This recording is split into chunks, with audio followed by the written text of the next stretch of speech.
সন্মানীয় অধ্যক্ষ মহোদয়, সঁচাকৈ এটা ভাল লগা অনুভৱ।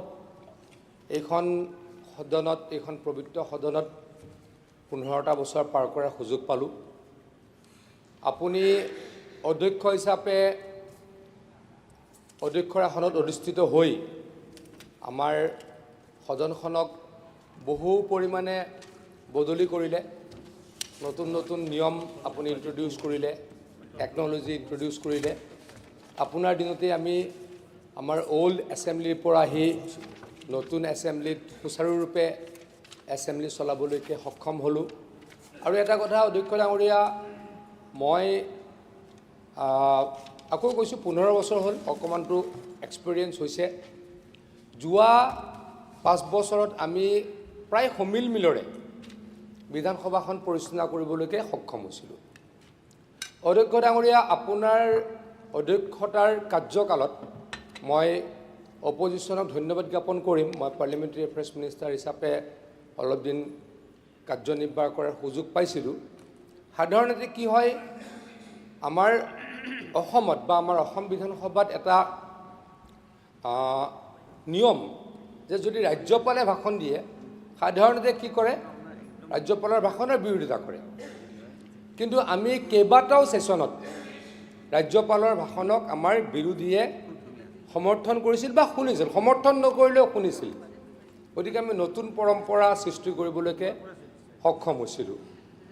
আৰু আমাৰ যিখিনি আমাৰ ছেছন আছিলে, প্ৰত্যেকটো ছেছন খুব বেছি প্ৰডাক্টিভ আছিলে। আৰু আমি এইখন বিধানসভাত বহু বেয়া পৰিৱেশ হোৱাৰো আমি কথা শুনিছিলোঁ বা বহু ব্যক্তিৰ এক্সপিৰিয়েঞ্চ আছে। তেনেকুৱা বেয়া ঘটনা বা দৃষ্টিগত ঘটনা যোৱা 5 বছৰত আমি হয়তো দেখিবলৈ নাপালোঁ। গতিকে অধ্যক্ষ ডাঙৰীয়া, আপুনি খুব ভালদৰে এছেম্বলিখন পৰিচালিত কৰিলে। আপোনাৰ নেতৃত্বত বা আপোনাৰ অধ্যক্ষতাত আমি খুব ভালদৰে এছেম্বলিখন পৰিচালনা কৰিবলৈকে বা এছেম্বলিখন চলাবলৈকে সক্ষম হ'লোঁ। মুখ্যমন্ত্ৰী ডাঙৰীয়াই এই এছেম্বলিখনত কেইবাটাও কালজয়ী ভাষণ দিয়া বুলি মই উপলব্ধি কৰোঁ।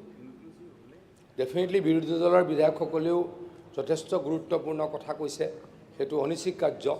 কিন্তু মুখ্যমন্ত্ৰী ডক্টৰ হিমন্ত বিশ্ব শৰ্মা ডাঙৰীয়াই অসমৰ ভৱিষ্যত দৰ্শন, অসমৰ উন্নয়নৰ সপোন, অসমক আগুৱাই লৈ যাবলৈ তেখেতৰ কি কি চিন্তা বা তেখেতে কি কি কৰিলে, তেনেকুৱা কথাৰে কেইবাটাও কালজয়ী ভাষণ এই পবিত্ৰ বিধানসভাত দাঙি ধৰিলে। এই পবিত্ৰ বিধানসভাত আমি আহিবলৈ পালোঁ। তাৰ কাৰণে মই আমাৰ সমষ্টিৰ, মোৰ সমষ্টিৰ ৰাইজক মই ধন্যবাদ জ্ঞাপন কৰিছোঁ। আপোনালোকেও সকলোৱে আপোনালোকৰ সমষ্টিৰ ৰাইজৰ আশীৰ্বাদত ইয়ালৈকে আহিল। মই আপোনালোককো তেখেতলোকক ধন্যবাদ দিবলৈ অনুৰোধ কৰিছোঁ। অসমৰ জনতা জনাৰ্দনক আমি ধন্যবাদ জ্ঞাপন কৰোঁ। আমি যদি যোৱা 5টা বছৰত কিবা ভুলো কৰিছোঁ, আমি অসমৰ ৰাইজৰ ওচৰত ক্ষমা বিচাৰিছোঁ। আৰু ভৱিষ্যতে সকলো ইয়াত থকা সকলো নিৰ্বাচিত হৈ আহক, তাৰ কাৰণে শুভেচ্ছা দিছোঁ, ভগৱানৰ ওচৰত প্ৰাৰ্থনা জনাইছোঁ, সকলোৰে ভাল হওক। এটা কথা মই অপ্ৰিয় সত্য বা ক'ব নলগীয়া, হয়তো ময়ো অহা বিধানসভাত নাহিব পাৰোঁ। নৰ্মেলি 40% বিধায়কে নেক্সট এছেম্বলিলৈ বেক কৰে, কেতিয়াবা 50% হয়, তাতকৈতো নহয়, 50%তকৈ ওপৰত নহয়।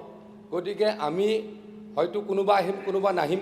আমি যেনেকৈ লগ পাই আছোঁ, বহু বিধায়কক লগ হয়তো নাপাম। মই নাহিলে আপোনালোকে লগ নাপাব, আপোনালোক নাহিলে মই লগ নাপাম। মুঠতে আমি বহুতে এনেকৈ লগ নাপাম। গতিকে ভৱিষ্যতেও যাতে আমি ভালদৰে থাকোঁ, লগ পালে ভালদৰে মাতষাৰ দিওঁ, কথা পাতোঁ, তাৰ কাৰণে যে এটা পৰিৱেশ সদায় হৈ থাকক, মই ভগৱানৰ ওচৰত প্ৰাৰ্থনা জনাইছোঁ। প্ৰত্যেকজন ব্যক্তিৰে ভাল হওক, তাৰ কাৰণে প্ৰাৰ্থনা জনাই মই বক্তব্য সামৰিছোঁ। অধ্যক্ষ ডাঙৰীয়া, আপুনি দুআষাৰ ক'বলৈ সুযোগ দিলে মই আপোনাক ধন্যবাদ জ্ঞাপন কৰিছোঁ। বিশেষকৈ মই আপোনাৰ ওচৰত কৃতজ্ঞ।